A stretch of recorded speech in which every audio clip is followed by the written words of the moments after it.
Muy buenos días. En este momento,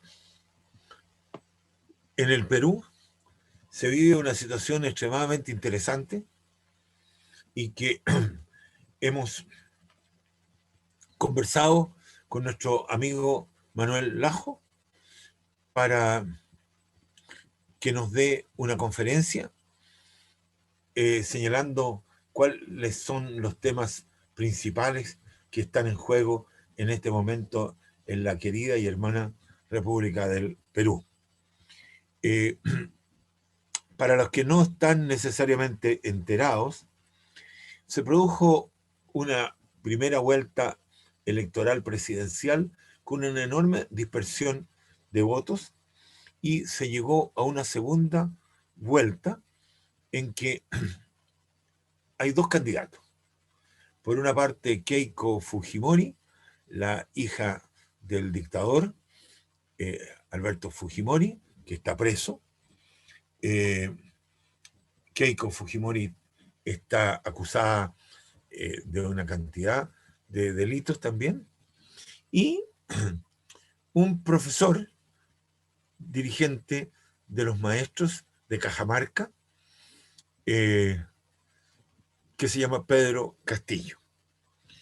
Es una situación muy novedosa porque Castillo está en la sierra, es rondero, es decir, las rondas campesinas que se organizaron en Cajamarca fueron las que detuvieron justamente a Sendero Luminoso para que entrara en esa zona del país. Por supuesto que Castillo provoca un enorme temor, sobre todo en Lima, que se siente acosada por la sierra y por los indígenas, o comillas, los indios, como se dice en Perú. La situación de pandemia que hay en ese país, igual que en todos los nuestros, agrava extraordinariamente la situación. Hubo un foro el sábado recién pasado en la ciudad de Chota, donde nacieron las rondas campesinas entre Keiko Fujimori y Pedro Castillo, y Pedro Castillo va adelante en las encuestas. Manuel Lajo ha accedido a hablarnos hoy día y ha preparado una conferencia sobre justamente el tema como central que aqueja el Perú y que es su especialidad, que es el tema alimentario, que es el tema del hambre, que es el tema de la anemia infantil que está surgiendo con una alta preocupación en Perú y también en Chile, cuidado, ¿ya? Y por lo tanto va a ser muy interesante escuchar su planteamiento. Manuel Lajo es economista, estudió en la Universidad de Chile, fuimos compañeros en el Centro de Estudios Socioeconómicos de la Escuela de Economía de la Universidad de Chile. El año 73, después del golpe, fue junto a los estudiantes peruanos que había en Chile, fue sacado de Chile y llevado a Lima. Allá fue profesor de la Universidad Católica del Perú, hizo su doctorado en Inglaterra, y bueno, es una persona con una alta experiencia en investigación, en publicación de libros, ha sido incluso congresista del Perú, y va a ser un agrado escucharlo. Hemos tenido algún problema al comenzar en la grabación, por lo tanto, se va a agarrar de esta introducción la discusión de Manuel Lajo, la intervención de Manuel Lajo, y va a estar puesto el PowerPoint que él nos está presentando. Muchas gracias por la presencia de todos ustedes esta mañana. Y mientras lo acusan de ser un comunista, estatista que va a nacionalizar, estatizar todo, y es un comunista marxista-leninista, dicen. No explican mucho qué cosa es eso, porque creo que la mayoría no lo sabe, los que lo dicen. Pero en realidad se trata de un comunero, como nosotros somos de una comunidad que se llama Poxi en Arequipa, productor agrario, maestro y rondero. Los ronderos son los que acabaron con Sendero Luminoso, no dejaron que entraran, por ejemplo, a Cajamarca y a otras partes del país. Y entonces es bien difícil que le digan terrorista, pero igual así lo están terruqueando, dice terruqueo a aquella costumbre de decir terrorista a todo el que piense por el cambio o por la izquierda. Eso es herencia del Sendero Luminoso, de 20 años de guerra, de un grupo terrorista que provocó realmente una masacre en el Perú, especialmente contra los indios, contra los indígenas, que justificó la aparición del terrorismo de Estado por parte de especialmente la Fuerza Armada, y no fue excesos, fue una política de exterminio, y exterminio de la mayoría de la población serrana, en, digamos, unas comunidades. En todo caso, tú has sido vacunado contra todo lo que es izquierda, socialismo. Sin embargo, en este momento, ¿cómo será la cosa? La lucha es feroz, ¿no?, entre las fuerzas. Nosotros proponemos esto de comunista y marxista-leninista, es un cuco, ¿no? Es un demonio que se presenta ante la población.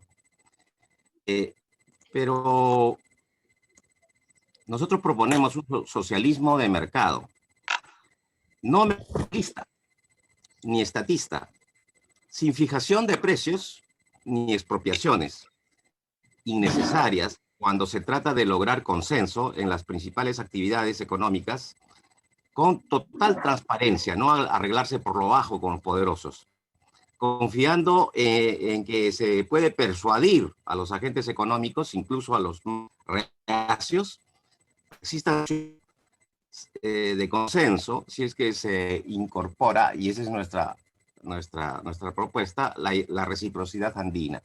Ahí pueden ustedes ver a Caral, que es las ruinas de la ciudad más antigua hasta ahora encontrada en la costa, 5.000 o más años, Caral, donde se encuentran vestigios de un cambio entre diferentes regiones del país. Sobre todo se encuentra que allí no se daba la relación fría, sino que había un componente afectivo, un componente emocional, un componente de confianza, cual se podía intercambiar. Yo creo que eso sigue existiendo en el Perú y en todo el mundo, porque no creo que se pueda hacer negocios salvo pues los más sin confianza en quien con quien uno trabaja. Entonces, los peruanos no queremos vivir bajo los monopolios como ahora. Todos los mercados importantes del Perú son monopólicos. Todos los mercados de bienes y servicios son monopólicos. Pero estos monopolios dicen que acá es economía social de mercado, ¿no? Y bien las corporaciones extractivistas. El problema del Perú es que se ha generado una confrontación, y esto es lo difícil, ¿no?, de parar, porque yo creo que la confrontación va a llevar, como dice algunos, como Hernando de Soto, a una situación que van a ser inviables ninguna de las dos alternativas. Me ha hecho recordar esta conferencia lo que decía Gonzalo Portocarrero y mi hijo Rodrigo Lajo Morgan, sacó en su blog. Dice: la sociedad mercantil es como un gran motor inmóvil. Solo se enciende si hay una chispa no mercantil. El amor, el dar sin esperar nada a cambio. Entonces, todo este aparato funcionaría, no funcionaría. Americana en buena medida, ahora 2 por la... Ok, vamos al capítulo primero. Acá hay 4 capítulos y hay una tesis muy claras, espero. La expansión de una distorsionada agroindustria mundial empobreció a la agricultura andina y periférica. O sea, la agricultura andina es una de las más dañadas por este tipo de expansión en la primera década del 21, que es lo que tenemos más estudiado, pero también en la siguiente y en las anteriores. Pepe Bengoa decía que yo he trabajado, claro, la economía campesina ligada a la agroindustria transnacional en lácteos, en Cajamarca y en Arequipa. Y allí, claro, el 90% de los proveedores de leche de estas grandes agroindustrias transnacionales eran y son campesinos de menos de 5 hectáreas, 3 hectáreas, y entonces la economía campesina está en simbiosis, está amalgamada con la agroindustria transnacional.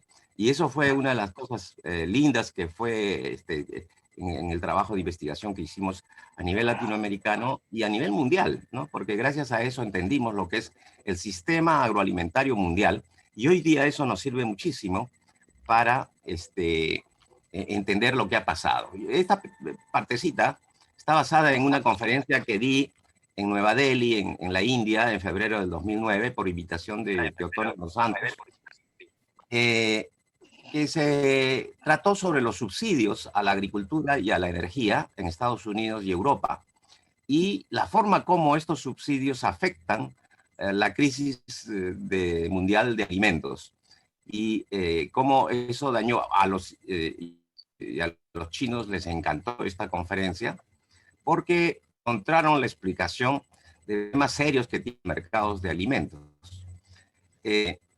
Por ejemplo, hay varias estadísticas, pero me basta con que entiendan, a dejarme entender en algunas, ¿no? Acá, quizás puedo indicarle, aunque no sé muy bien manejar esto, no, ya no se puede. Acá tenemos Estados Unidos, Unión Europea, Japón, y la suma de ellas más los países de la OECD, ¿no? Que es el Club de los Países Ricos. Transferencias de los consumidores a los productores. Este es un cuadro que quiere resumir los subsidios a la agricultura del mundo. Transferencias a los consumidores, acá está el total, en cientos de billones de dólares y porcentaje. La transferencia fiscal, ¿no? de cada uno de esos grandes países, potencias agrarias, otros, y luego tienen el total de subsidio, 385.300 de dólares, que comparado con el total del valor de la producción agrícola de esos países, nos da 836. Es decir, el subsidio significa casi la mitad del valor de la producción agrícola de esos países. Y todo eso está en los datos oficiales de la OECD. Ustedes lo pueden ver, lo pueden encontrar en su página web.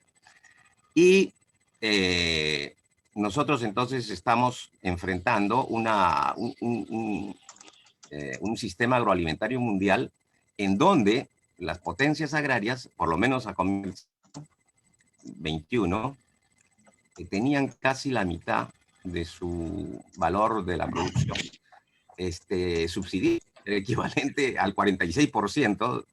Subsidios eran equivalentes al 46% del total del valor de su producción agrícola. Esto es realmente un escándalo, ¿no? Pero lo podemos comprobar en otro cuadro, en donde vamos a verlo por productos, ¿no?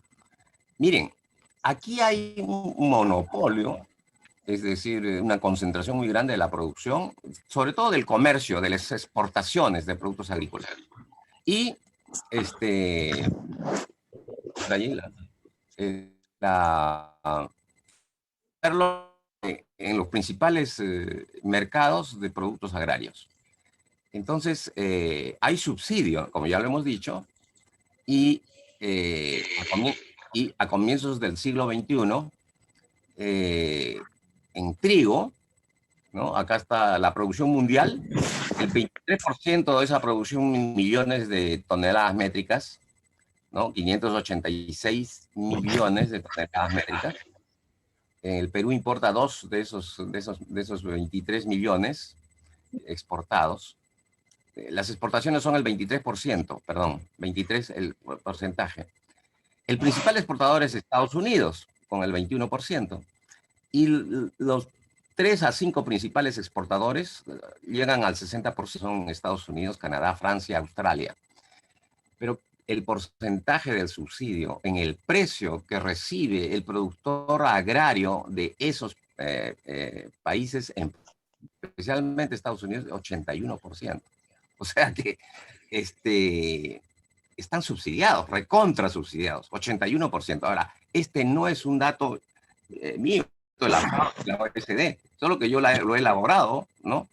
El maíz amarillo duro, insumo principal de la industria avícola, ¿no? Acá está la producción, el porcentaje que se exporta, que no es tanto como el trigo. ¿Y es cuánto? Estados Unidos también el principal exportador, 57% del precio que recibe el productor es subsidio. La soya y los aceites vegetales, acá también está, y es un poco menos, ¿no? 20% de subsidio. El arroz es 103% de subsidio, o sea que el subsidio es mayor que el precio del arroz. Y claro que China es el que es principal exportador, pero también están la India, Indonesia, Vietnam.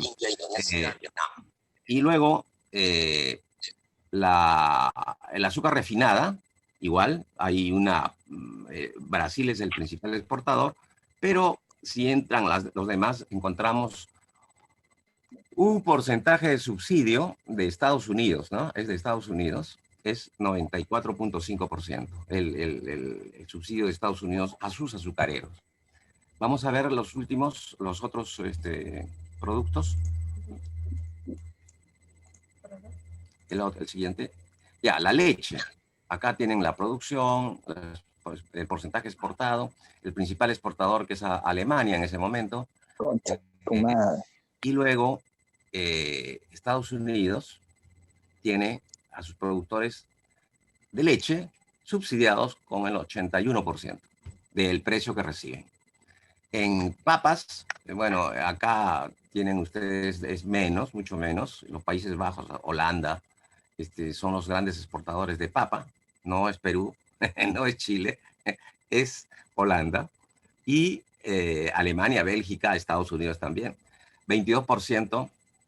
Acá hay algunos arreglos que hay que, o sea, algunas indicaciones que hay que leer, pero el 22% de las exportaciones de Estados Unidos en papa están subsidiadas, ¿no? El 22% del valor que recibe el productor. En carne es 3.9%, en cebada, que es básicamente cervecera, 33%, y el algodón, que es una de las tragedias más grandes de la producción de nuestro continente, está subsidiado entre el año 2002 y el año 2008 por Estados Unidos en un 50%. O sea que, ¿cómo vamos a competir con las exportaciones de Estados Unidos y estas potencias si el subsidio que recibe el productor es la mitad, la tercera parte y a veces todo, el 100% del precio real de estas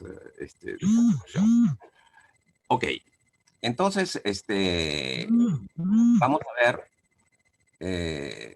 ustedes pueden ver con calma esto de los subsidios por producto, ¿siga? Por eso les he puesto, porque me gustaría que me ayuden también a ver si es que hemos hecho bien o hay alguna falla o hay algo que corregir. yo no voy a seguir detallando esto, está por periodos, y me dirán, bueno, pero ha quedado el 2002, el 2004. No, hemos hecho hasta ahora, pero no lo hemos terminado aún en la OECD. Y sin embargo, acá tenemos un resumen. Pero antes, digamos, eh, mientras el subsidio de la soya está por debajo del 50% del precio al productor, en el periodo de 18 años, en leche y maíz fluctúa entre 50 y el 100%, pero en arroz, trigo y azúcar exceden varias veces, ¿no?, el precio. Entonces, aquí tenemos que, para cada producto, cómo ha ido desde el año 85 hasta el año 2003, 2004, cómo han ido los subsidios. Y ahora les decía que nosotros hemos logrado hacer hasta el año 2016. Podemos hacerlo, pero hay que tener tiempo y plata, ¿no?, para poder hacerlo. Pero acá tienen ustedes el conjunto de los subsidios de los países de la OECD, es ahí está en cifras. Acá tienen el de la Unión Europea, luego el de Japón, el de Estados Unidos, que es este cuadradito, perdón, estos triángulos, que es importante también, y luego el China, que ha reventado, ¿no es cierto?, el subsidio. Y entonces lo que tenemos que estudiar es qué ha pasado con el sistema alimentario mundial, con esta expansión del subsidio y de la producción china, el comercio también, y lo que ha pasado con la guerra entre Trump y Xi Jinping, o entre Estados Unidos y China en los últimos 3 años, cuando hubo una guerra de aranceles, y básicamente centrada, entre otros, ¿no?, en la agricultura.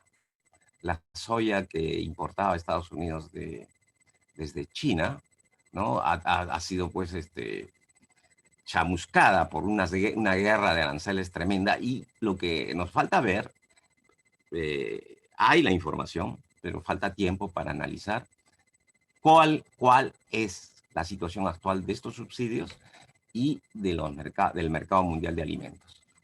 En esta guerra, bueno, sí, ahí ustedes tienen para divertirse analizando y perderle el miedo a las matemáticas y a la estadística mundial. Ahí está la OECD y sus diversos tipos de subsidios año por año, y luego Estados Unidos, ¿no? Y creo que ya, ahí terminamos. Tengo que avanzar porque si no ustedes se van a aburrir. Nosotros tenemos ahí una agricultura mundial. Nosotros tenemos 2.2 millones de productores. De productores agrarios. Esos 2.2 millones de productores, que son como 10 millones de personas, o quizás 12 millones de personas, en el Perú, estamos hablando ahora del Perú, muchos somos migrantes, somos hijos de familias de comuneros, muchos en la sierra y en la selva, ahora están en Lima, en Trujillo, en Piura, en Tacna. Hay un proceso de cambio muy grande de la economía, de la población, de la sociedad y de la política peruana. Y hay, sin embargo, que pensar en que hay 15 millones de peruanos, o sea, casi la mitad, en el sistema agroalimentario. Porque uno de los grandes errores que tenemos es pensar que la agricultura es un sector, y son los que le ponen abono, hacen los huecos, siembran y cosechan. No.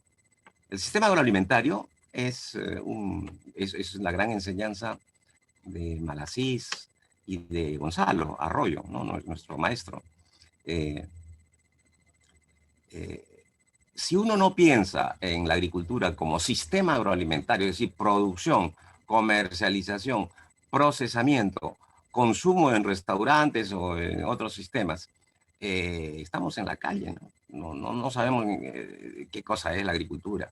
Y también si es que no vemos la industria eslabonada hacia atrás, fertilizantes, insumos químicos y mecánicos, y hacia adelante, ¿no?, todo lo que sigue a la agroindustria. Entonces, ese es el sistema que está reaccionando en el Perú. No son los productores agrarios pequeños solamente. Yo creo que, por favor, antes, hay aquí comentario que fue removido, como ustedes ven, por esta expansión de la agroindustria mundial y de la agricultura mundial y los mercados mundiales. Y ahora, en el Perú, tenemos son 33 millones de habitantes. 18.5 millones son asalariados, o sea, solo el 30%. El resto son independientes, informales, pequeños agricultores, etcétera, todos en la ciudad o en el campo. Pero el Perú no es cono sureño, o sea, no es como Argentina o Chile o Uruguay. Aquí este es un país andino. Es un país andino mucho más difícil, pero también mucho más fácil en otras cosas. Casi la totalidad de los productores agrarios andinos somos pequeños campesinos indígenas. Ahora vamos a ver la estadística de los agricultores peruanos, aunque esto lo podemos decir de entrada para que no se nos olvide, ¿no? En América Latina hemos hablado siempre de industrialización por sustitución de importaciones de productos procesados. Bueno, en el Perú, es un caso en que desde el año 60, desde los años 60 del siglo pasado, y especialmente desde el 2007, en que Alan García acabó prácticamente con los aranceles para la importación de alimentos, vivimos una industrialización por sustitución de producción nacional. O sea, en lugar de sustituir importaciones, sustituimos la producción nacional de los campesinos, de los pequeños productores, de los medianos productores, por importaciones. Y importaciones subsidiadas, como hemos visto, y con muchas facilidades. Esta tesis es, a mi modo, principal para ver qué es lo que vamos a hacer en el Perú. Aquí, ¿quiénes producimos alimentos? Claramente, un grupo de monopolios, grandes empresas que tienen 80, 65, 70%, San Fernando en pollo, Alicorp en derivados de trigo y Gloria en leche. Hay otros más, ¿no? Y los tenemos todos estudiados, los seguimos, los conocemos sus mercados, conocemos su forma de operar y no los odiamos. Creo que tienen muchísimo mérito en ser responsables frente al abastecimiento de los alimentos en el Perú, pero deberían conocer también el daño que causan algunos mecanismos que son para maximizar sus utilidades, pero que hacen daño a la agricultura en general y también a los consumidores. Y a ellos mismos, porque si tuvieran otro esquema, el Perú crecería mucho más rápido, el mercado interno también, y ellos, a pesar de que tengan menores márgenes de ganancia no monopólicos, ganarían más que ahora. Esa es nuestra tesis. Y por eso es que creemos que sí es viable un cambio importante en el país. Ya dijimos que son 2.2 millones de unidades agropecuarias y hay 8 grandes empresas de alimentos procesados con materia prima nacional o importada. La gran guerra siempre es materia prima nacional o importada. Y eso depende, claro, de la política económica, de los subsidios en los mercados internacionales. Y mucho depende también de la lucidez y de la claridad que haya en la negociación. Aquí hay, para el mercado externo, ha avanzado muchísimo la agroexportación. Palta, mango, arándano, uva, espárrago, café, cacao, que son las tradicionales. Y hay grandes empresas, algunas chilenas, ¿no? Que están españolas, etcétera, que han entrado pues, y están exportando 7.000 millones de dólares. Ahora, este año, este año seguramente van a llegar a los 9.000 o 10.000 millones de dólares, lo cual es importante porque en Perú las exportaciones de este año van a ser 51.000 millones de dólares. Y si ellos tienen 10.000, pucha, que ya son importantes, ¿no? Los agroexportadores. Entonces, eso es producto de varias cosas, entre otras el TLC, que le entregó cada vez más el mercado de productos urbanos, alimentos urbanos, al monopolio, ¿no? De la industria alimentaria, pero lanzó a la mediana agricultura y a la gran agricultura a exportar. Entonces se justifican diciendo de que 8 grandes empresas exportan la mayor parte de productos agrarios tradicionales y no tradicionales. Bueno, esto es muy fácil, ¿no? Aquí la mitad de los peruanos trabajamos en las cadenas del sistema agroalimentario, como lo he dicho. No somos 2 millones, somos 15 millones, porque estamos en el transporte, en el procesamiento, hasta en la gastronomía, ¿no? Ya eso todo es expandido. Entonces es una estupidez pensar que el agro es un sector. Acá es un sistema agroalimentario muy dinámico, muy ensamblado con la agroindustria nacional e internacional. Y si no somos capaces de entender eso, vamos a seguir repitiendo tonterías, ¿no? Hay, según el censo de 2012, 2.2 millones de unidades agropecuarias, que no son productores, sino son unidades agropecuarias. Algunas son familias, otras son varias empresas con varias familias. Y superficie agropecuaria. Hay una superficie agraria de 7 millones de hectáreas, ¿ya? Superficie agrícola, que son de cultivo, son de riego, de secano, lo más cercanos a que son cultivados. Pero hay 38.7 millones de hectáreas de superficie agropecuaria, o sea, son superficies que son bosques, son reservas, etcétera, pero que están bajo la propiedad de las unidades agropecuarias, ¿ya? Entonces, de allí, vamos a ver ahorita en estadística, acá tenemos, miren, el mega neolatifundio y la gran propiedad comunera de comuneros, ¿no? Son 3.7% de las unidades agropecuarias. 3.7% de las unidades agropecuarias, pero tienen el 84.2% de la tierra, ¿ya? Esta es la concentración que hay de la propiedad de la tierra, pero ahí han entrado las comunidades. Sin embargo, vamos a hacer una aclaración sobre la propiedad de la comunidad. Y claro, el minifundio, casi 70% de las unidades agropecuarias, apenas accede al 3.5% de la tierra, de la superficie agropecuaria. Ya les he dicho que hay 38 millones, pero también hay 7 millones de agrícola, ¿no? Entonces, el minifundio, consideramos el que tiene 0 a 3 hectáreas. La pequeña agricultura de 3 a 10 hectáreas. Juntas son el 90% de las unidades agropecuarias. 90% de las unidades agropecuarias del Perú tienen menos de 10 hectáreas en propiedad y solo 9.5% de la tierra, ¿ya? Esta es la estructura agraria de propiedad que explica todo el proceso político peruano, el proceso económico. La mediana agricultura de 10 a 30 hectáreas y la gran propiedad y mega neolatifundio, que tiene 30 hectáreas y más. Entonces veamos rápidamente para que tengamos claro qué cosa es pues esta agricultura andina. La superficie agrícola y agropecuaria por rango de unidades agropecuarias, considerando a las comunidades. Si metemos a las comunidades cambia un poco la cosa, pero veamos. Hemos dicho que hay 2.213.000 unidades agropecuarias. 2.213.000 unidades agropecuarias.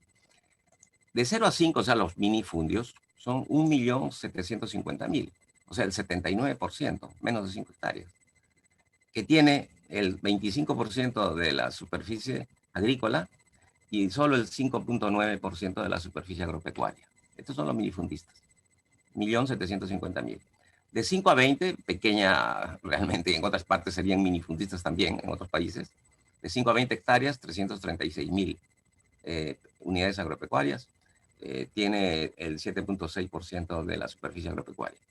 De 20 a 100 hectáreas solamente hay pues 98.000. Y de 100 y más hectáreas, 16.000, nada más, 16.800 unidades agropecuarias. Y estas sí tienen el 21% de la superficie agrícola, el 22%, y el 14% de la superficie agropecuaria. No lo voy a... Ahora, las comunidades campesinas. Las serranas, las de la sierra, son 6.300. Y las comunidades nativas de la Amazonía son 1.300. Esto es todo. Y ellas tienen, teóricamente, ¿no?, el 10.9% de la superficie agrícola y el 42.2% de la superficie agropecuaria. Y estas comunidades amazónicas tienen de la superficie agrícola el 0.1, y de la superficie agropecuaria el 18, casi el 20%. ¿Por qué le he puesto esto? Porque Jorge Díaz Gómez, que Pepe lo conoce, y otros amigos, un gran amigo, un gran productor agrario también, un gran economista, también formado en Chile, ha hecho este cuadro para desmitificar, al introducir las 7.600 comunidades de la sierra y la selva, se observa que poseen el 11% de la superficie agrícola, 11%, pero el 61% de la superficie agropecuaria. Hay, sin embargo, superposición de concesiones, especialmente mineras y forestales, con lo que la propiedad comunera no es respetada. O sea, es toda la propiedad comunera, que parece tremenda, ¿no? En realidad, encima de ello están todas las concesiones mineras. Cuando apareció el gran boom de los precios de los metales a comienzos del siglo XXI, o sea, y que duró 12 a 13 años, todo el territorio nacional ha sido concesionado. Y todo esto no vale nada, ¿no? O sea, teóricamente son dueños, pero ahí encima están las concesiones de los mineros. Y ahí es donde viene todo el lío sobre la Constitución, que dice que cuando se hace una inversión y se saca el mineral, el que tiene la concesión dada por el Estado es el dueño de los minerales, no el que está en la superficie. Ese es uno de los grandes debates que hay ahora. Bueno, veamos qué es lo que ha pasado. Bueno, ahí vemos que el minifundio es, la pequeña agricultura es el 90%, 95% de los productores agrarios. Pero este es un resumen, ¿ah? ¿Qué ha pasado con la agroindustria? Bueno, la agroindustria avícola vende al año 4.165 millones de dólares. Pollos y huevos. 4.100, seguramente ahora estará por los 5.500 millones de dólares, la más grande. Dos empresas tienen el 78% de la oferta. Y el porcentaje importado de su insumo principal, el maíz, es el 65%. Y el otro insumo básico es la torta de soya, las proteínas, ¿no? El 100% se importa, ¿ya? De torta de soya. Claro, ahora ha cambiado un poquito esto porque está entrando la producción de palma aceitera en el Perú, pero esto es impresionante, ¿no? O sea, nosotros gastamos 1.100 o 1.200 o quizás 1.300 millones de dólares para producir este pollo para San Fernando y otra empresa, Avinca, creo que se llama, por 4.200, 4.300 millones de dólares. Es de nuestra industria dependiente, monopólica, y que produce una pésima impacto en la pequeña agricultura, sobre todo en sus precios. Cervecería, 2.777 millones de dólares. Harina de trigo, ¿no? Todo es a trigo norteamericano, canadiense y un poco de argentino. 2.400 millones de dólares de ventas al año. Pan y fideo tienen el 64% del control de la oferta y importan el 90% de su insumo principal y gastan en divisas 609, 700, 800 millones de dólares al año.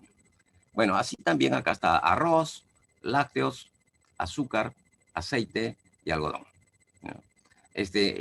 Algodón es una tragedia, como les decía, porque si bien el Perú tenía un algodón excelente y vende 220, la industria vende 220 millones de dólares, hay una monopolización, 73% ya está en manos de una empresa, la principal, o dos o tres, y el insumo importado ya era, en el año 2014, que es estas cifras, ya era 65%, y hoy día se gasta en divisas, en comprar el algodón que antes exportábamos, 140 millones de dólares. Acá está, total de ventas estimado, de todo el oligopolio, 26.062 millones de dólares. Y total de gasto en divisas, Bueno, en ese momento era 3.100, en este momento debe ser ya 5.000 millones de dólares. Entonces nosotros somos un buen mercado para los exportadores norteamericanos, canadienses. Siempre lo hemos sido de los argentinos, algo de los brasileños y de los bolivianos, torta de soya. Hace el año 87 yo presenté mi tesis de doctorado en Norwich, cerca de Cambridge, en Inglaterra. Y este fue el eje de la tesis, ¿no? Que en el Perú se dan tres procesos: el estancamiento agropecuario, no crece la agricultura, sino muy lentamente. Eso es producto de que hay un poder muy grande de los oligopolios de los alimentos, oligopolios de la industria alimentaria, que generan una política económica que hace que el Perú sea cada vez más dependiente de importaciones, ¿ya? Eso, ¿cómo se ha desarrollado desde que yo expuse mi tesis 7 de noviembre del año 89, 87 en Inglaterra? ¿Cómo se ha desarrollado? ¿Cómo ha cambiado eso? Eso es lo que hay que ver. Vamos a ver rápidamente. Bueno, ustedes saben que recientes informaciones muestran que el índice de precios de alimentos ha caído, ¿no? Este es 2020. Estaba empezando a subir. Este es el índice de precios de la canasta que considera la FAO. Pero ha caído, pero a partir de cierto momento del 2020, de la mitad, cuando ya bajó un poco el confinamiento, y empezó a subir nuevamente el índice de precios. Acá lo tienen por producto, ¿no? Azúcar, carne, productos lácteos, aceites vegetales. Luego, antes hay que tener en cuenta cómo se inscribe esta situación de la pandemia frente a lo que pasaba. Los precios internacionales de los alimentos eran muy bajos hasta hace unos 4 o 5 años. Han empezado a recuperarse, empezaron a recuperarse algo, ¿no? En el 2016, después de varios años de caída. Desde el segundo trimestre del 2016, los precios de los alimentos empiezan a subir sin llegar a sobrepasar siquiera los de inicios de 2015. Lo explican las salsas de azúcar, lácteos, muy levemente carne, aceites vegetales. Nosotros seguimos pues muy detalladamente, ¿no? Los precios en índices, pero también individualmente. Y es lindo saber cómo evolucionan los precios, porque ustedes saben que los alimentos y el petróleo van muy cerca. Se mueven casi como si fuera un baile de esos de la natación coordinada, ¿no? Acá está el petróleo y acá está el trigo, el aceite de soya, el azúcar, leche, maíz avícola. ¿Qué es lo que nos interesa? Nos interesa señalar que hay dos periodos de tendencia a la baja, ¿no? De los precios de los alimentos. Y la industria procesadora importa desde el Perú estos alimentos y es feliz.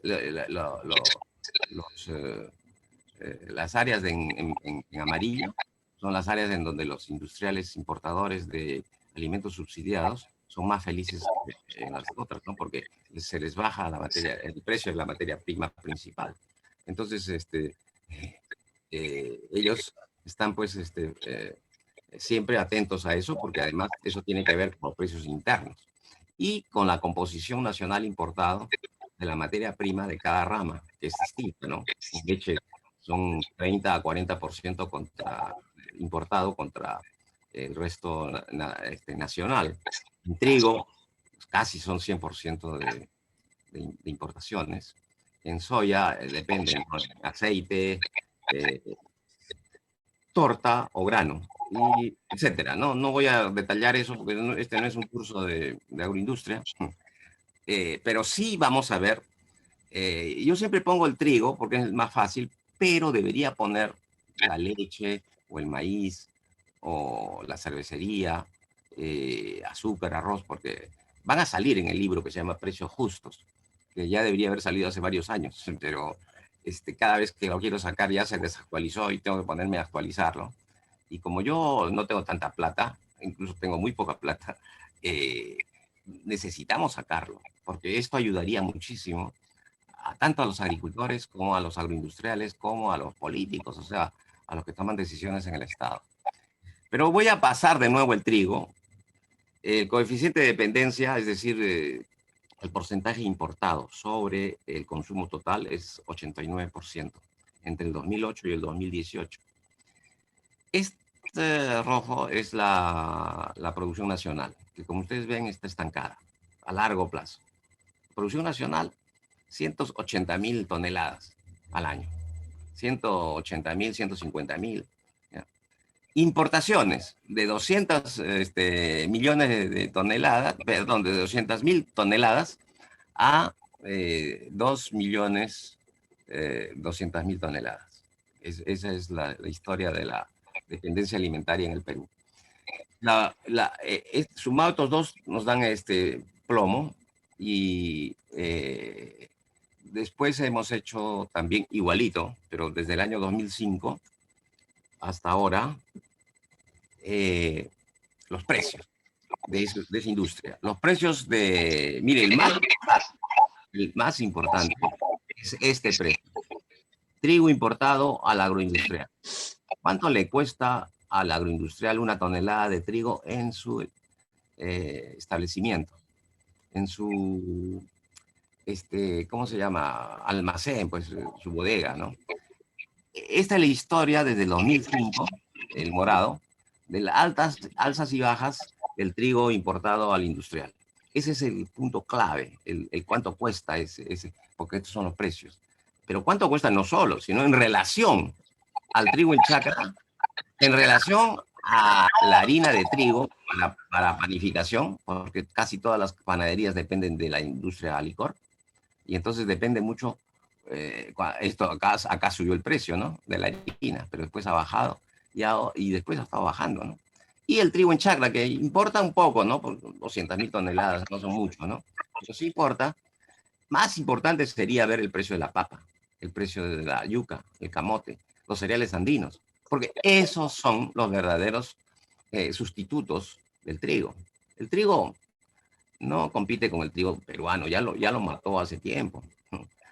El trigo compite con toda la producción de granos, tubérculos y raíces de nuestros 10 millones de personas o 15 millones de personas en el sistema agroalimentario, o de los 2.2 millones de productores agrarios, de unidades agropecuarias. La competencia nuestra no es del productor de trigo, es de toda la agricultura nacional prácticamente, con las importaciones de alimentos subsidiados. Esa es la competencia principal. Y no hay que enojarse, simplemente hay que buscar superarla, ¿no? Hay que superar eso.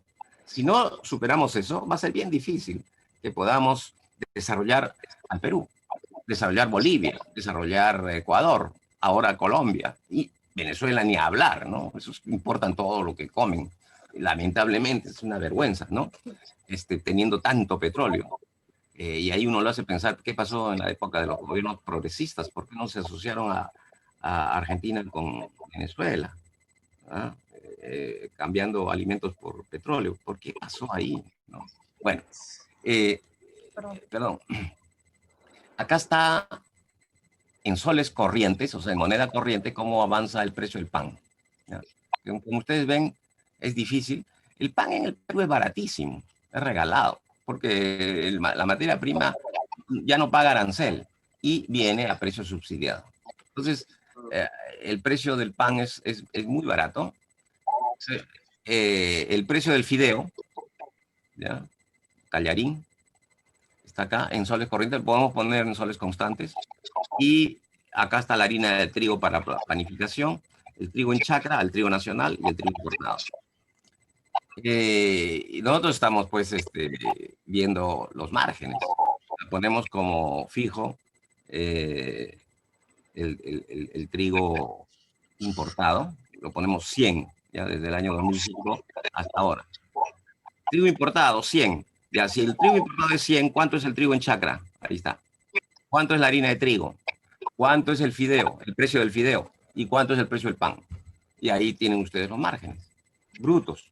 Pero ahí está. O sea, ¿cuánto te cuesta, Dionisio Romero, este, el trigo importado, la tonelada? ¿A cómo vendes tú la harina? ¿A cómo vendes el fideo? ¿Y cómo venden los panaderos que te compran? Son miles, miles, 10.000, 15.000. Los panaderos, las panaderías en el Perú, no en la costa, en todo el Perú, hasta en la zona más alejada. Tú encuentras la bolsa de trigo procesada, norteamericano, procesada por Alicor o Molitalia. Entonces, y ahí están los agricultores, tratando de vender su papa, su yuca, su camote, sus cereales andinos. Entonces, casi no necesitamos explicar qué es lo que está pasando en el Perú, ¿no? Aunque casi nadie habla de esto, y ni siquiera se dan cuenta. Yo creo que acá, en esta metodología de ver volúmenes a largo plazo, precios a largo plazo y luego márgenes, tenemos el mecanismo para hacer la reforma y hacer una reforma bien hecha. Es una reforma agroalimentaria, no es solamente una reforma agraria, ni solo es una segunda reforma agraria, es una reforma del sistema agroalimentario y eso implica también un reacomodo en la División Internacional del Trabajo en las importaciones del Perú. Pero eso tiene que manejarlo intereses nacionales, comunes, colectivos. No pueden manejarlo dos, tres empresas de acuerdo a sus criterios y a su rentabilidad. Yo no tengo nada contra la rentabilidad privada. Y creo que esas empresas son recontra eficientes, modernas, ¿no? Digitalizadas, pero no tienen como objetivo maximizar la rentabilidad social, además de la rentabilidad privada. Y tampoco tienen como, por qué pedirles, ¿no? Yo no le puedo pedir a Dionisio Romero que se dedique a hacer una beneficencia. Tiene que ser una empresa. Si no, lo sacan, ¿ya? Sale del mercado. Tiene que trabajar, ¿no?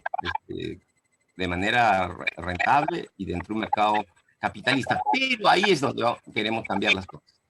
Porque no queremos que vayamos a fracasar como fracasaron los intentos de hacer el área social de la economía. Solo tuvieron 3 años en Chile. Los intentos de Chávez, ¿no? Que ahora es un fracaso total el esquema porque no logró diversificar. O en Argentina, etc. Tenemos Lula también, ¿no? Nosotros no somos, yo creo que no podemos ser ingenuos, ¿no? Tenemos que aprender.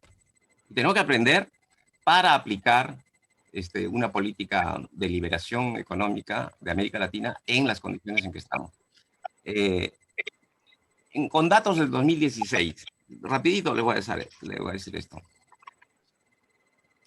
A mí me hubiera encantado que Verónica Mendoza el 2016 ganó la segunda vuelta y debió haber pasado a competir con Keiko y no PPK, pero le hicieron trampa, le hicieron fraude. Estoy hablando de Verónica Mendoza. Esto ella debió haberlo dicho, pero ahora sí se puede, pero hay que actualizar, son datos del 2016. ¿Qué cosa? Propongo que el gobierno, yo le llamo patriótico, no sé si lograré que le llamen patriótico, porque convoque a la industria alimentaria importadora de insumos, a los productores agrarios, productores de insumos nacionales, que compiten con los insumos importados, y a los consumidores para que todos defendamos 3 cosas. 1, la rentabilidad del agro, evitando la competencia desleal de los productos importados subsidiados. 2, un mayor mercado para la industria. Nosotros tenemos que enamorar a la industria, a la gran industria, que vendan más, pero a menor precio y ganen más. Y tercero, la mejor alimentación de todos, o sea, precios justos. Que no hay precios justos, bueno, equitativos, o llamémosle lo que quieran, de equilibrio, ¿no? Este es el resumen, ¿ya? Nosotros hemos estudiado todo esto y hemos visto de que en promedio, claro, cada caso es especial y hay variaciones, el pollo, el pan, el azúcar, el aceite, los huevos, el arroz, el fideo, la leche evaporada, están en promedio sobrevalorados en 20%. O sea, yo podría decir mañana que a los industriales y a los consumidores, ¿saben qué? Acá se les ha pasado la mano, ¿no? Están ganando mucho. Ganen menos, pero vendan más. Y así la masa de ganancias va a ser igual. Pero no van a bajar su masa de ganancias. pero sí va a ganar el mercado nacional. Va a ganar el consumo de la población. Hay mucho desnutrido, mucho niño con problemas de anemia. Entonces, se puede hacer una revolución. Hasta López Aliaga, un derechista, su primer punto era hambre cero, ¿no? Entonces yo le digo, hambre cero. Ya, acá nosotros no necesitamos limosnas, necesitamos que el mercado funcione. Nosotros somos más defensores del mercado libre que nuestros amigos. Yo me acuerdo haber discutido con Carlos Boloña, que se ha muerto hace año y medio, 2 años, que cuando era ministro de Economía de Fujimori. Le hemos dicho, nosotros somos más neoliberales, más liberales que tú, porque nosotros defendemos el mercado de verdad, el mercado libre. Ustedes esconden los monopolios con el nombre de mercado, del libre mercado. Ustedes tienen la raza ahora de decir que nosotros estamos por el estatismo y que vamos a acabar con el mercado libre, cuando ellos no tienen ningún mercado libre. Ellos son dueños de los mercados, dueños de la industria, del comercio, del consumo. La verdad es que Perú es impresionante. Si no tuvieran el control de las comunicaciones, de la televisión, la radio, RPP, esos son... El dueño de todo eso es Fujimori y la plata sucia que acumuló en los 10 años y después, en los 10 años de dictadura, ¿no?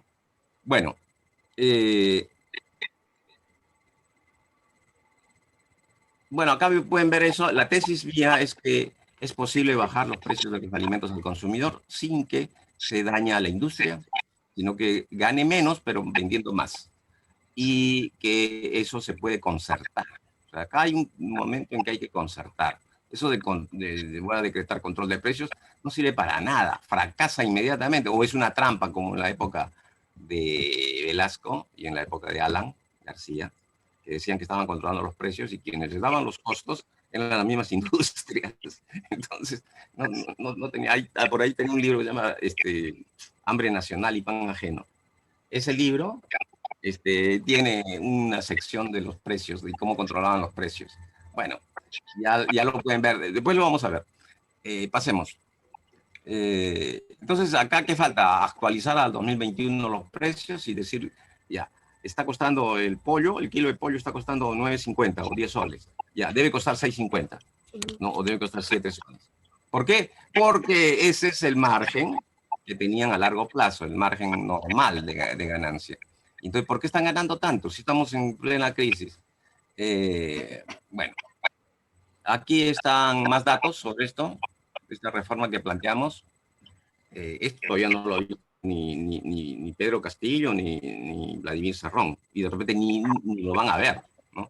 Pero ustedes sí lo están viendo, y lo vamos a poner en las redes sociales para que quien quiera leer, lo lea. Ahora, pero si bajan los precios al consumidor, puede ser que sufran los productores del Producto Nacional. Bueno, nos hemos preocupado de eso, ¿no? Y acá hemos puesto cuánto está recibiendo el productor de maíz amarillo en chacra, en leche fresca, en trigo peruano, en palma aceitera de aceite, en arroz, en azúcar, en pollo y huevos, ¿ya? Ustedes pueden verlo con calma. Hay que defender los precios al producto, porque es un desastre, ¿no? La mayor parte de los productores, cuando cosechan mucho, tienen que vender su producto por debajo del costo. Y entonces al siguiente año ya no producen tanto. Ese es el problema que los norteamericanos y los europeos arreglaron con precios al productor, con precios de garantía. Y para eso usaron los subsidios. Por eso es que son potencias agrarias. Nosotros al productor que produce mucho arroz, lo castigamos, ¿no? Al que produce mucha leche, lo hacemos que tenga que botar la leche al río, ¿no? ¿Hasta cuándo, no? Y importamos 5.000 millones de dólares de alimentos. 5.000 millones de dólares de alimentos. Importamos el 90% del trigo, ¿no? Casi el 100% de la torta de soya, el 30-35% de la leche, el 20% del azúcar, el 15% del arroz, etc. Entonces, esa dependencia alimentaria no es necesaria. Bueno, acá está con datos del 2016 cuánto debería bajar cada producto, ¿no? Yo voy a sacar esto en la televisión. Cuando sale esto en la televisión, ustedes verán, amigos, que el Perú ha cambiado. Pero como no va a salir fácilmente, podemos quedarnos tranquilos, ¿no? Bueno, ahí está. La lata del aceite, la lata de leche, el aceite, cuánto cuesta y cuánto debería costar para que ganen el margen de 15 años, el margen normal. Ese margen ya es monopólico, ya es exagerado, ya les da ganancias, pero aprovechan cualquier resquicio del mercado internacional o del mercado nacional para aumentar su ganancia. Y por eso es que no quieren que cambie el gobierno, no quieren ningún control, no quieren, nosotros no queremos controlar, eso hay que erradicar la palabra control. Control de precios debería ser prohibido, ¿no? Lo que queremos simplemente que haya mercado libre y transparencia en los costos y los precios. Hay un proyecto de ley que yo he hecho que se llama precios para alimentos, medicinas, servicios públicos, o sea, electricidad, luz, combustibles. Ustedes saben que yo soy el asesor principal de la Comisión de Defensa del Consumidor, que es una comisión en el Congreso que yo contribuí a crear cuando fui congresista, los 4 años que me dejaron ser congresista. Y esa comisión ha trabajado las tarifas, ha trabajado el contrato con Telefónica, quiso bajar la renta básica, pero ahí se mueven, pues, la política y la economía están muy ligados. No, una estupidez pensar de que la política es técnica, perdón, que la economía es técnica. ¿No? La economía es política, y la política es economía. Capítulo 4. Socialismo de mercado como Caral hace 5.000 años. Ya, esa es nuestra tesis. Que en Caral había mercado, pero era un mercado socialista en el sentido de que había un patrón no estatista ni neoliberal de crecimiento. En ese tiempo, pues, no había neoliberalismo todavía. Pero nosotros ahora podríamos plantear que se movilice a los productores andinos y se rescate el mercado de competencia. ¿De quién hay que rescatarlo? De los dueños. ¿Quiénes son? Los monopolios privados. Entonces, nosotros somos, yo siempre le dije a mi amigo Boloña, como digo que ya se murió, que yo era más libre mercadista que él era un hipócrita. En ese sentido, no le dije nunca esa palabra, ¿no? Pero había hipocresía. Pues. Bueno, a ver, siga un poquito. Siga.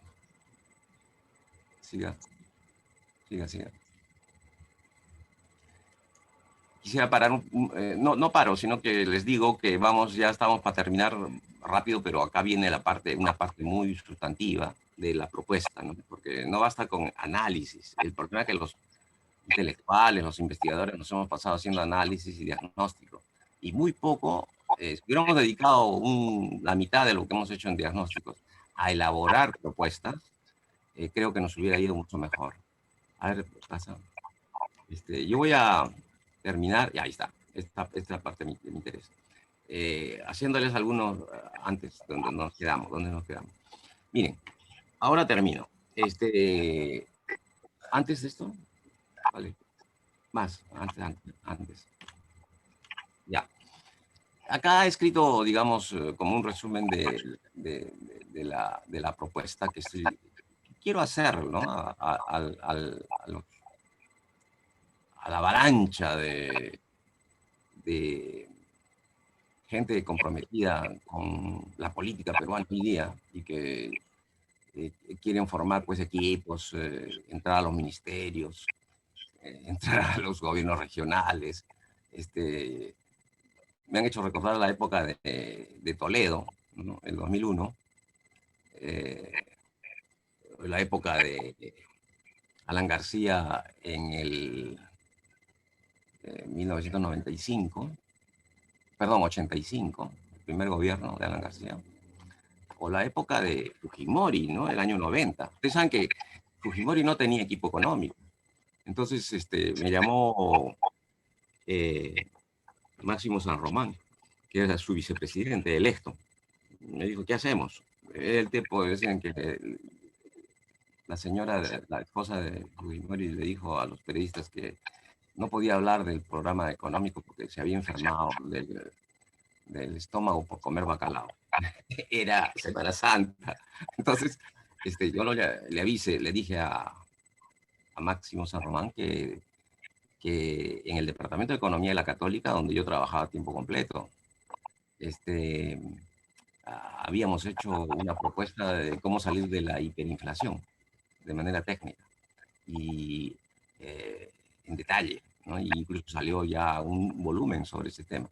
Entonces, Fujimori lo nombró a Adolfo Figueroa, que era el jefe de nuestro Departamento de Economía, como el jefe del plan económico, el equipo económico del nuevo gobierno. En el año 90, estoy hablando de mayo, junio del año 90. Adolfo Figueroa acompañó a Fujimori a Japón para pedir pues, que le prestaran plata o que le ayudaran a salir de la hiperinflación. Ustedes saben que la hiperinflación esa ha sido pues salvaje, ¿no? Alan fue, bueno, mucha responsabilidad en eso, ¿no? Pero no fue Alan solamente. Entonces, Fujimori lo llevó a Japón y Japón le dijo, nosotros te vamos a apoyar, pero consigue el aval de los organismos internacionales. Entonces se fue a Washington con Adolfo y los 7 samuráis no viajaron, pero eran los del equipo de Adolfo Figueroa. Estaba ahí Oscar Ugarteche, Santiago Roca y varios más. Pero quien le sugirió ese equipo económico, no se sabe, pero fui yo. ¿Ah? Pero no me metí al equipo económico. En Washington se encontró con los 4 principales, BID, FMI, Naciones Unidas y Banco Mundial. Ellos, intermediados, o no sé, empujados por Hernando de Soto, ¿no? Actor hasta ahora, le dijeron que no había otra salida que un shock. Y el shock ya lo tenían diseñado y además tenían la bolsa, ¿no? 4.000, 5.000 millones de dólares para la reinserción financiera del Perú en la economía internacional. Entonces, Hernando de Soto ayudó a eso, ¿no? Y por supuesto lo despidieron a Adolfo, regresó, y en el Departamento de Economía me dijo, Manuel, zapatero a tus zapatos. Yo no sabía nada de este asunto político. Yo soy profesor de economía, ¿no? Entonces, se había arriesgado, ¿no? Porque era un patriota, y es un patriota, un gran economista. Pero lo tomaron, pues, el Fujichok fue una traición hecha a los menos de 15 días después de tomar el gobierno. Y eso fue hecho por Fujimori, porque le dieron plata pues, en el Fondo Monetario, el Banco Mundial. Y pues, el Fujichok fue un genocidio económico. Y nosotros lo advertimos antes, durante y después. Dimos alternativas. El CENES, que es mi equipo, hizo una propuesta alternativa de shock antimonopólico, redistributivo, no recesivo. Y entonces, por supuesto que no teníamos la fuerza, la capacidad para poder imponer nuestra posición, pero que no digan que no había alternativa. Sí había alternativa.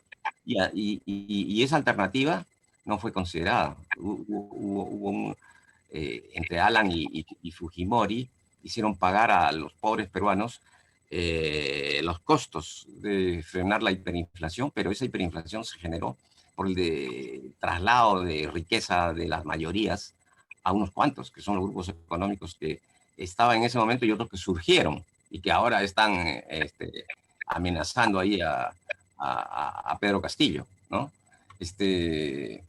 Nosotros estamos por una reactivación transformadora. La CEPAL ha desarrollado bastante eso, pero como siempre, ustedes saben que nosotros con Pepe Bengoa somos del CESO, y Teotonio dos Santos, Gunder Frank, Marta Harnecker, Rui Mauro, un equipo pequeño de profesores universitarios, nos enfrentamos a la CEPAL y dijimos que la CEPAL planteaba una alternativa desarrollista, que creía que el problema era avanzar más capitalismo y mejor. Y en realidad nosotros, bueno, no, yo no, yo era un estudiante, ¿no? Teotonio y ellos decían, acá el problema no es que falta capitalismo. Acá el problema es el capitalismo. El capitalismo produce pobreza, subdesarrollo, dependencia, y eso es lo que hay que cambiar. Y eso fue el programa de la Unidad Popular. El asunto es que si lo vemos a largo plazo, creo que el programa de la Unidad Popular sobrevaloró la capacidad organizativa, la unidad y la fuerza del pueblo chileno. Y quizás en ese momento tendría que haber habido una evaluación más rigurosa de la correlación de fuerzas en la Guerra Fría. Y entonces quizás no hubiéramos tenido solo 3 años. En todo caso, no pensemos en el pasado, pero sí saquemos lecciones.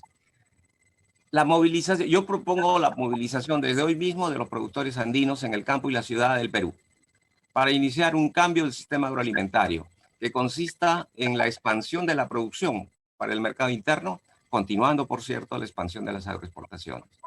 Esto es lo que hay que diseñar ahora mismo. O sea, los productores de papa aumentan la producción, estamos en 5 millones de toneladas de papa, ¿no? Pero sufren graves problemas, ¿no? Porque le dicen, hay sobreproducción. Pero nadie dice, estamos importando 2 millones de toneladas de trigo y 3 millones de toneladas de maíz.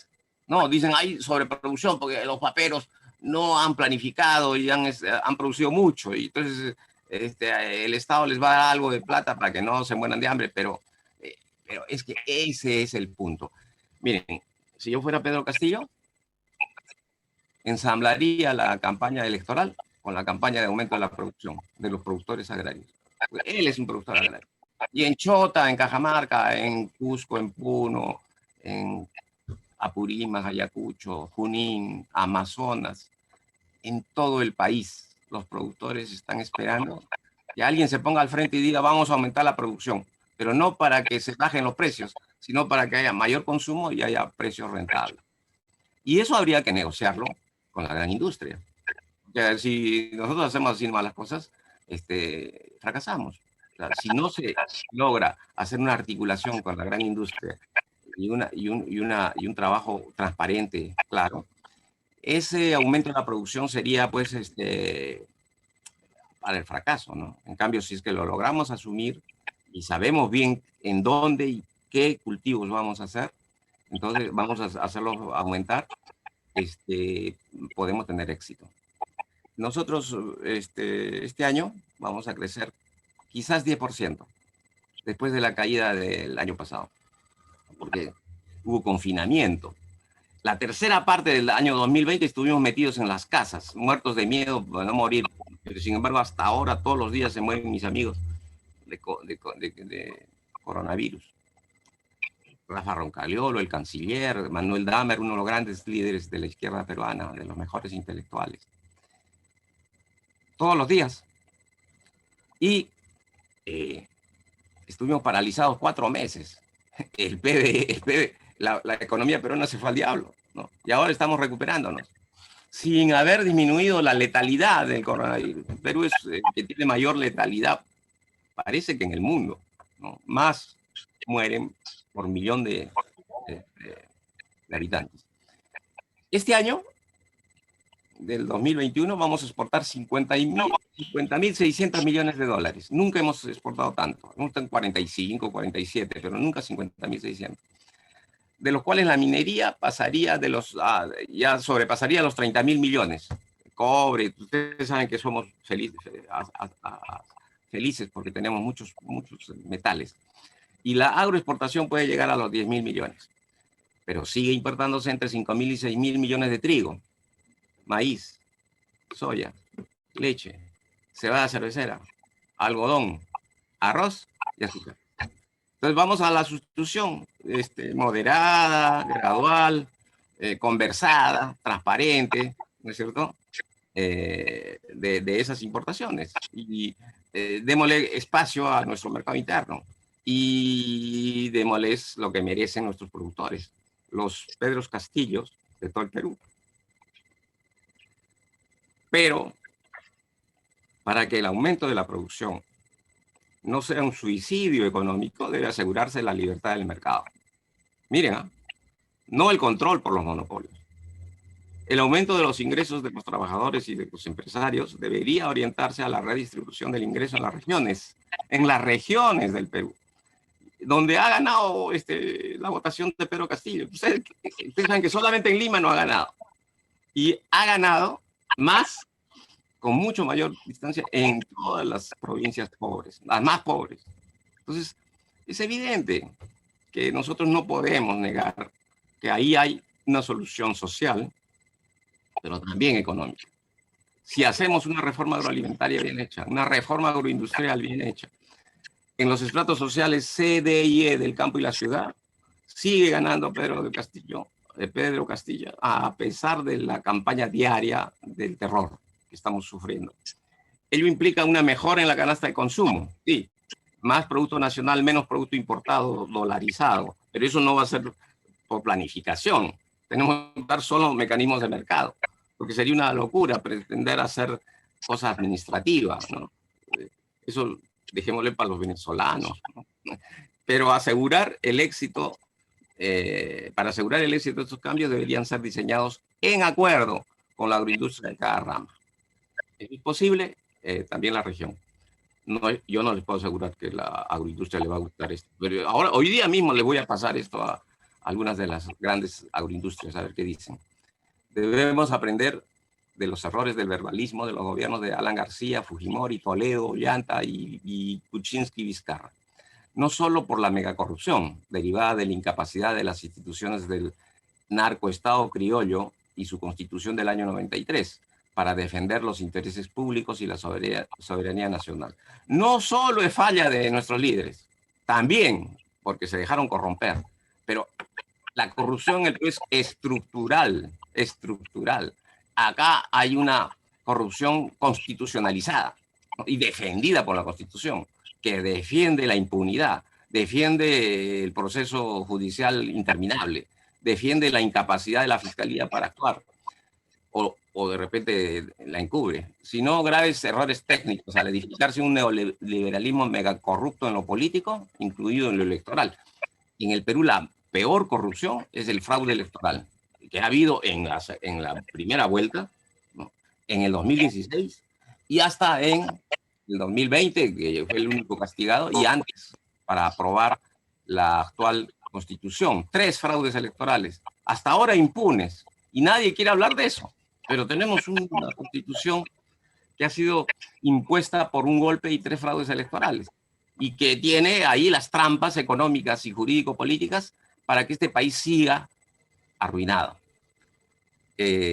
Los mayores proyectos de la infraestructura, 60.000, 80.000 millones de dólares, fueron sobrevalorados por Odebrecht y otras empresas de Brasil y sus socios nacionales. Hay gente que se ha enriquecido muchísimo. Esos son los que ahora están peleando en la política para poder mantener ese paraíso de la corrupción que era el Perú, que es el Perú. Un ejemplo dramático es la reactivación y transformaciones que realizó Alan García entre el 85 y el 90 y que llevó al Fujichoc. Inicio del modelo que en 30 años produjo crecimiento pero no desarrollo, ni superación de los graves problemas de la inmensa mayoría de los peruanos. Alan García tenía el 80% del electorado, el APRA de Izquierda Unida. Nosotros lo apoyábamos, la Izquierda Unida. Incluso yo estuve trabajando ad honorem, ¿no? con el ministro de Agricultura, y pensaba que Alan García seriamente iba a aplicar el programa que había quedado con el CUNA, Consejo Unitario Nacional Agrario, que éramos todos los productores agrarios unidos, que habíamos celebrado un acuerdo nacional agrario para empezar la reforma agroindustrial y agroalimentaria. Y yo estuve ahí diseñando el inicio de la reforma con la nacionalización del monopolio de Leche Gloria. Pero acá hubo problemas pues macroeconómicos, ¿no? Fijó el dólar, empezó a dar subsidios a través de las empresas estatales importadoras de alimentos, y en lugar de debilitar el monopolio, fortaleció los grupos monopólicos y empobreció a los productores agrarios, a los empresarios exportadores, y no benefició sino apenas un año en que subió el salario de los trabajadores, los consumidores. Bueno, solo quería decirles que hay que repasar los conceptos de soberanía alimentaria, ¿no? Es mucho más importante que el de seguridad alimentaria, ¿no? Soberanía alimentaria es el derecho de cada pueblo a definir sus propias políticas agrarias y alimentarias, de acuerdo a objetivos de desarrollo sostenible y alimentaria. Incluye la soberanía alimentaria, pero es muy poco la soberanía alimentaria comparado a lo que es la soberanía alimentaria. Entonces acá pueden ver ustedes que tiene este concepto, es mucho más amplio y mucho más eficaz, ¿no? Porque introduce el comercio, los trabajadores, los consumidores, la tierra, el agua, los territorios, la biodiversidad, los pequeños productores, y supone nuevas relaciones sociales libres de opresión y desigualdades, incluso el tema de hombres y mujeres, los pueblos, grupos étnicos, clases sociales y generaciones. O sea, no sacrificar a la juventud, como se está haciendo ahora en el Perú, al endeudarnos por 100 años de una manera brutal, ¿no? Y repasar lo que es seguridad alimentaria, ¿no? Es un concepto que es útil, pero siempre y cuando no sustituya el concepto de soberanía alimentaria. Es el acceso físico y económico de alimentos suficientes, inocuos y nutritivos para satisfacer las necesidades alimenticias y preferencias en cuanto a los alimentos, para tener una vida activa y sana. Es un concepto que sirve mucho a la tecnocracia y sobre todo a la internacional, ¿no? Para seguir ganando sueldos fabulosos, ¿no? Pero no resolver los problemas. Alguien se enojó, creo. Ya. Los cambios estructurales en el sistema agroalimentario. Estamos en la hora, Manuel, ¿eh? Ya estamos terminando. Deberían organizarse para reemplazar de manera gradual, pero firme, los mecanismos que han impedido su desarrollo. Y acá la última idea, ¿no? O sea, bueno, hay 3 ideas últimas. La tipología CENES de las cadenas del sistema agroalimentario y agroindustrial peruano puede orientar el cambio mediante acuerdo con los agentes de cada cadena para proteger la rentabilidad y la mega biodiversidad del agroandino. ¿Qué decimos? Productores, comercializadores formales y artesanales, asociados a agroindustria pequeña y mediana, grande, consumidores, la gran riqueza de la revolución de la gastronomía, eso es importante, desde inicios del siglo XXI, potenciada por Mistura y sus réplicas en las principales regiones. Ahí tenemos una fortaleza grande.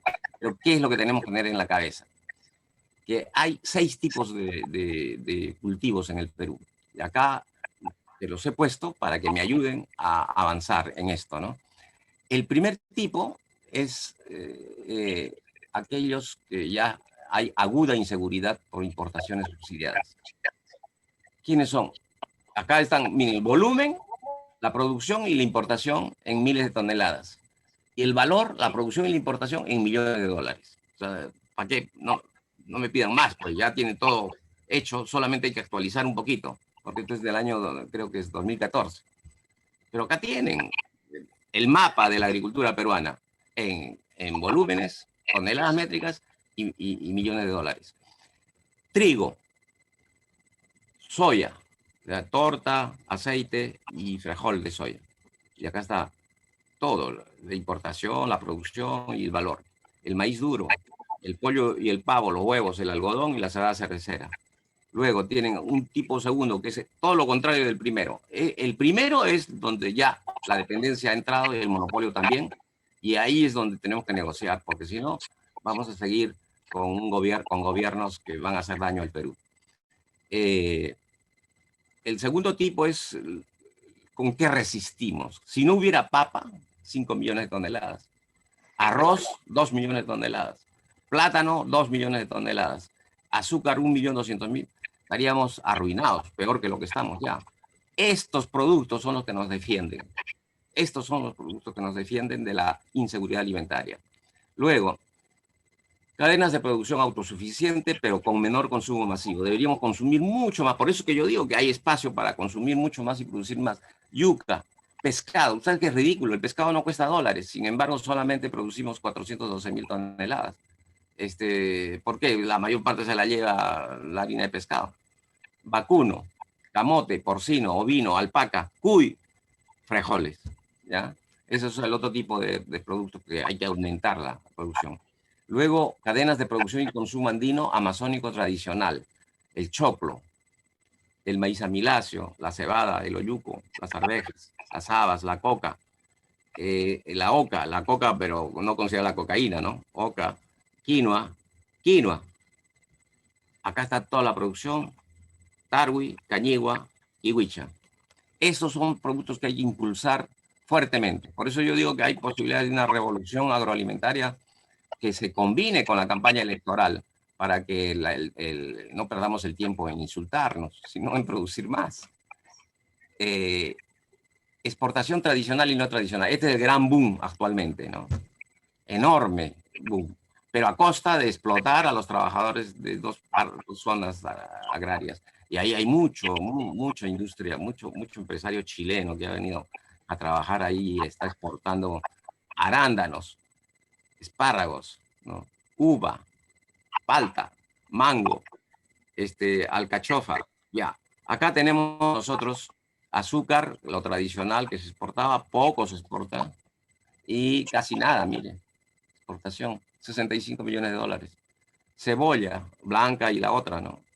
Etcétera. Bueno, no voy a hacerle la repasada, pero acá también considerado la coca, porque la coca es 600 toneladas de cocaína que se salen seguramente más de la mitad por el Callao. Por eso es que el sistema judicial en el Callao era un desastre, ¿no? Y ahí está la investigación de los cuellos blancos. Pero eso, el problema del Perú es que todo este asunto económico ha entrado a la política, ¿no? Y sacarlo va a ser bien difícil, ¿no? No le podemos pedir peras al olmo.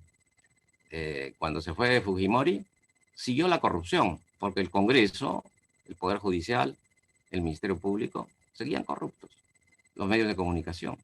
Entonces eso no podían, y de hecho no salieron. Todos sus presidentes están presos o han escapado, otros se han suicidado. ¿Por qué? Porque siguió la corrupción. No vamos a hablar de 10 años de Fujimorismo, vamos a hablar de 35 años de Fujimorismo, que ahora es el momento de derrotar. Y nos tienen que ayudar. Yo estoy hablando así porque necesito que nos ayuden. Como están pidiendo los colombianos, los amigos de Cali, de Medellín, hoy día, dicen, ayúdennos. Los curas están hablando ahí que no los masacran. Nosotros también decimos, ayúdennos. Vamos a ganar, podemos ganar. Estos productos son de seguridad alimentaria importante o en riesgo, ¿no? Si nos descuidamos en azúcar, en leche, nos van a aplastar las importaciones subsidiadas. El algodón, textil, las confecciones, carne de vacuno, las semillas transgénicas. Bien, esta tipología de 6 es importante porque es estratégica, ¿no? Para diseñar la estrategia de movilización de la producción que va a la vez con conseguir, pues, que la gente de Perú no se engañe, ¿no? En lo político. Bueno, acá hay algo para recordar cómo nos han contado cuentos de reformas antes, ¿no? Y nosotros hemos demostrado cómo funcionaba este tema de los monopolios y los subsidios y los precios. Este es del año 85, antes de Alan, o en mismo de Alan. Nosotros quisieron engañarnos, ¿no? Que la leche Gloria la nacionalizaban, la peruanizaban, y al final resultó ser un negocio privado, ¿no? Ahora los dos dueños de Leche Gloria están entre los 5 más ricos del Perú y entre los 500 más ricos del mundo. Entonces no es cualquier cosa, ¿no? O sea, se ha convertido un antiimperialismo, una medida antiimperialista en un negocio de un grupo monopólico, ¿ah? Y se han usado nuestras investigaciones para eso. Imagínense. Acá tienen ustedes mucho que ver, ¿no? Esta punta es muy importante, es el año 87. El 86 fue la nacionalización de Leche Gloria. Y el 87, las importaciones. Es el récord de importaciones con dólar fijo y subsidiado. Esa es la demostración de que eso no fue una reforma, de verdad, fue bamba, o sea, falsa. Y acá están los precios. Bueno, ustedes tendrán tiempo de analizar. Acá también en soles constantes también, y los márgenes. Ayuden a investigar. Este modelo neoliberal que nos han dejado, pues, de herencia nuestros gobiernos y nuestros amigos, el economista Carlos Boloña, que se graduó en Oxford, con quien nos veíamos en Londres durante sus estudios, y Jorge Gamet, que yo interpelé en el Congreso. Yo fui congresista, ustedes saben, del 95 al 2000, y le obligué a entregarnos todos los contratos de renegociación de la deuda. Y lo tuvo que hacer, porque éramos un Congreso que se hizo respetar. Pero nos los dio a las 8 de la mañana, del día en que a las 8 de la mañana empezaba la sesión. Y ahí lo tenemos, la renegociación de la deuda. Bueno, el modelo monopolista para el mercado interno, extractivista para el mercado externo, ese modelo es lo difícil de sacar. Pero no nos vamos a desesperar. Le decía que eran 3 ideas, ya les he dado una. La segunda es que hemos trabajado duro la genuina nueva minería. Hemos hecho un análisis del sistema nacional e internacional de la nueva minería. Eso es, por supuesto, inicial. Vamos a tener que ir cerrando. Ok, y la reforma del sistema financiero y previsional, que ahora mismo en Perú y en Chile están en auge. Ahí también tenemos un trabajo de una ley, un proyecto de ley que tenemos que trabajar, ¿no? Este es el libro, Desafíos del Bicentenario, ustedes lo encuentran en mi blog. Ahí está, hay 10 proyectos de ley. O sea, el diseño de la estrategia económica y el gobierno, o sea, el aporte, las sugerencias para ese diseño están hechas. A eso nos hemos dedicado estos años. Y mi hermano, Javier, ha trabajado mucho el tema de la filosofía y el socialismo andino precolonial. Antes de que llegaran los españoles, en el Perú había un socialismo originario. Y eso es lo que me gusta, que se haya trabajado muchísimo por el equipo y todo un conjunto de intelectuales indígenas que ya somos una corriente latinoamericana o del continente andino. No somos 2, 3, somos un montón. Acá, a ver, anterior, hay una anterior. Acá hay una serie de libros sobre este tema a lo largo de este tiempo. Y hay acá la economía, la macroeconomía y la estrategia de superación del neoliberalismo que trabajo yo, y toda la red que y la filosofía andina que trabaja mi hermano Javier. La nueva constitución la estamos ya diseñando, hemos trabajado con un equipo y ahora me despido de ustedes con el himno nacional de Colombia, no para que lo canten ahora, sino para que lo escuchen y pensemos pues en la solidaridad con Colombia. Ok.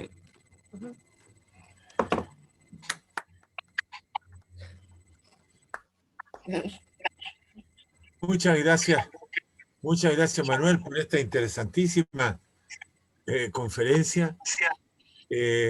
Lamentablemente estamos con casi 5 minutos por si alguien quisiera hacer alguna pregunta.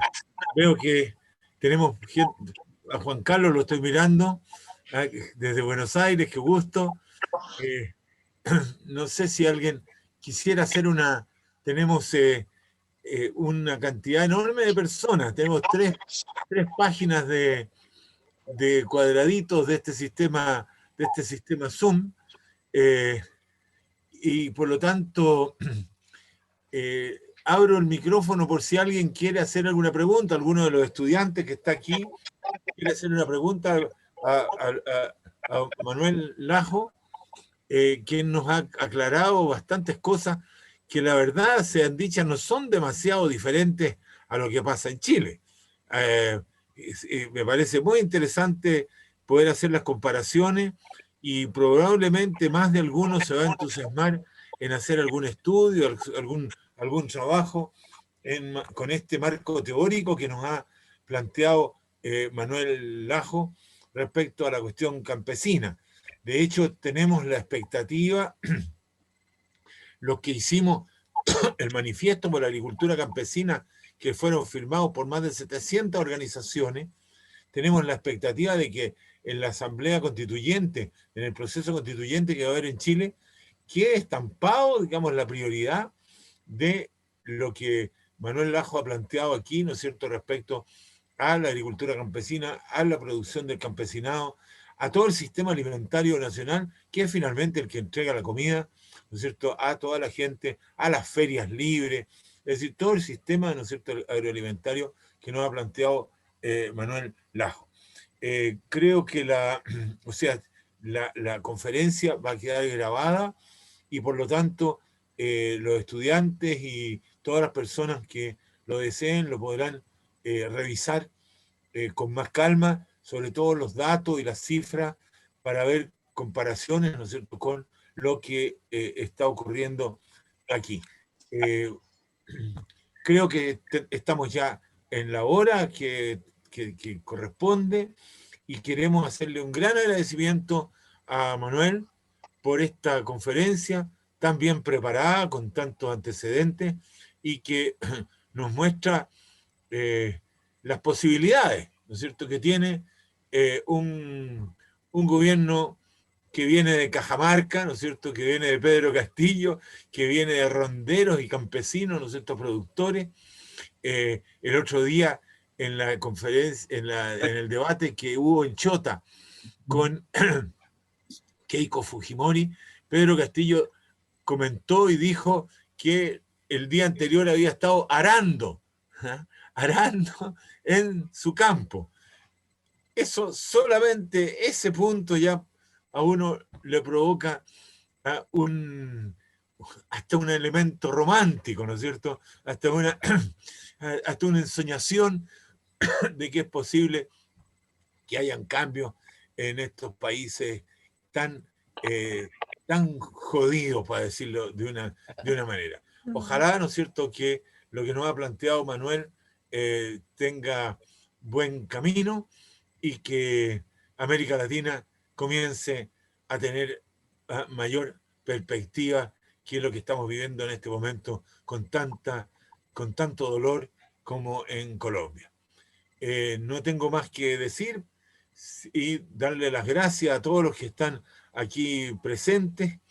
Veo muchos amigos que han venido de muchos lados y por lo tanto agradecer y agradecer especialmente a Manuel por esta conferencia tan interesante y que nos pone elementos distintos al debate que se está dando, ¿no es cierto?, en nuestros países, que a veces es muy reiterativo y que no conduce mucho. Así que muchas gracias y muy buenos días. Muchas gracias.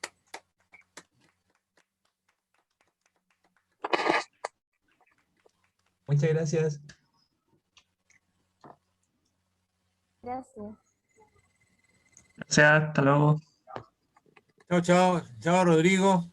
Gracias a Chao, todos. chao. Chao, chao. Muchas gracias. Chao, Chao, chao. que estén Verlo. Chao, bien. Isabel. Chao, Chao, muchas gracias.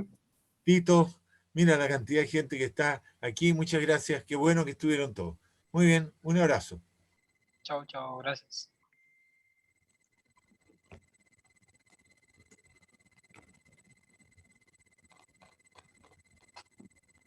¿Y ahora cómo vamos a hacer para ponerlo en el...